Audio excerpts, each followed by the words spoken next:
La grande révélation que vous attendiez tous est enfin là. Imaginez en 2024, le Canada ouvre encore ses portes aux travailleurs étrangers que tout le monde raconte. Vous avez entendu que c'était fini? Eh bien, détrompez-vous. Dans cette vidéo, je vais vous montrer exactement comment obtenir votre permis de travail pour le Canada, étape par étape. Et devinez quoi? Vous n'avez même pas besoin de payer des sommes folles pour des agences. Ce secret va complètement changer votre vision de l'immigration. C'est maintenant ou jamais. Alors ne ratez pas cette opportunité de réaliser votre rêve canadien sans casser votre tirelire.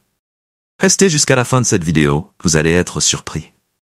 Avant de commencer, si vous êtes nouveau ici, abonnez-vous pour ne manquer aucune des prochaines vidéos où je dévoile les vérités que personne ne vous dit. Vous êtes en train de tout rater si vous ignorez ça. Je vais vous révéler des astuces précieuses sur l'immigration, le travail et les opportunités d'affaires au Canada. Croyez-moi, vous ne voudriez pas rater ça. Question du jour. Vrai ou faux? Pensez-vous qu'il est possible de convertir un visa de visiteur en permis de travail au Canada en 2024? Répondez en commentaire et restez jusqu'à la fin pour découvrir la réponse. Revenons à ce fameux permis de travail. Alors, c'est quoi la différence entre un permis de travail fermé et un permis de travail ouvert? Eh bien, tout est dans le type de liberté qu'ils offrent. Le permis fermé vous lie à un seul employeur. Autrement dit, vous êtes coincé avec cette entreprise et vous ne pouvez pas changer de job sans refaire toutes les démarches.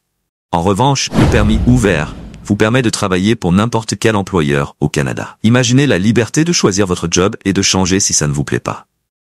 Petite anecdote. Saviez-vous que Justin Bieber a failli perdre son permis de travail lorsqu'il est devenu célèbre au Canada? Le gars est passé par le même type de démarche que vous. Comme quoi, même les stars ne sont pas épargnés par les démarches administratives. Maintenant, vous vous demandez sûrement quelles sont les étapes pour obtenir ce fameux permis. Ne vous inquiétez pas, je vais tout vous expliquer. Première étape, et c'est souvent celle qui bloque beaucoup de gens, le code CNP. C'est la classification nationale des professions. Sans ça, pas de boulot au Canada. Il vous suffit de chercher votre métier sur le site du gouvernement pour obtenir ce code. Un simple clic sur Google, CNP Canada, et voilà, vous trouverez tout ce qu'il vous faut. Deuxième étape, le CV au format canadien. Oui mes amis, au Canada, le CV a son propre style. Ne vous pointez pas avec un CV à l'européenne ou à l'africaine, c'est la garantie d'être recalé dès le départ. Heureusement, j'ai déjà fait une vidéo pour vous expliquer comment le rédiger. Troisième étape, la lettre de motivation. Là aussi, j'ai tout détaillé dans une autre vidéo sur ma chaîne. Ne sautez pas cette étape, elle est cruciale pour décrocher un job. Ensuite, l'étape la plus difficile pour beaucoup, la recherche d'emploi. Ce n'est pas facile, surtout avec la concurrence mondiale. Il y a des milliers de personnes qui postulent depuis l'Afrique, l'Europe, l'Asie et même d'autres parties du monde.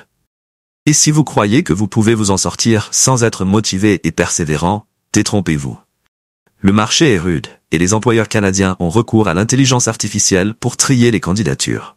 Si votre CV n'est pas en béton, direction la poubelle virtuelle en moins de 2 minutes. Vous devez vraiment vous démarquer. Une fois que vous avez un job en vue, vient l'étape suivante. Celle qui fait peur à beaucoup de gens. L'entretien d'embauche. Ne vous inquiétez pas, la majorité se fait en ligne, donc pas besoin de voyager au Canada pour ça. Mais attention aux arnaques. Si une entreprise ne vous demande pas d'entretien et vous envoie un contrat de travail directement, fuyez. C'est suspect. La vraie procédure veut que vous passiez d'abord par un entretien, puis que vous receviez un contrat de travail accompagné du fameux EMT. Étude d'impact sur le marché du travail. Sans ces deux documents, vous êtes en train de vous faire arnaquer. Bon à savoir. Saviez-vous qu'il existe des sites spécialisés qui vous permettent de postuler directement auprès des entreprises canadiennes? Guichet Emploi, par exemple, est un site officiel du gouvernement où vous pouvez trouver des offres d'emploi dans tout le pays. Le Québec et d'autres provinces ont également leur propre site d'emploi. Ça vous donne une longueur d'avance pour chercher du travail sans intermédiaire. Enfin, une fois que vous avez ces deux documents en main, la dernière étape est de faire votre demande de permis de travail en ligne. Tout se fait sur le site du gouvernement canadien. Vous devrez créer un compte, soumettre vos documents et attendre la réponse. C'est simple, non? Pas besoin d'agence, tout est à portée de clic. Maintenant que vous connaissez les étapes, vous êtes prêt à faire le grand saut. Mais n'oubliez pas, la motivation et la persévérance sont vos meilleurs alliés dans cette aventure. La réponse à la question du jour, c'est vrai. Vous pouvez encore convertir un visa de visiteur en permis de travail, mais sous certaines conditions. Pour en savoir plus, retrouvez les liens dans la description, et comme toujours, Abonnez-vous pour ne manquer aucune mise à jour cruciale sur l'immigration au Canada.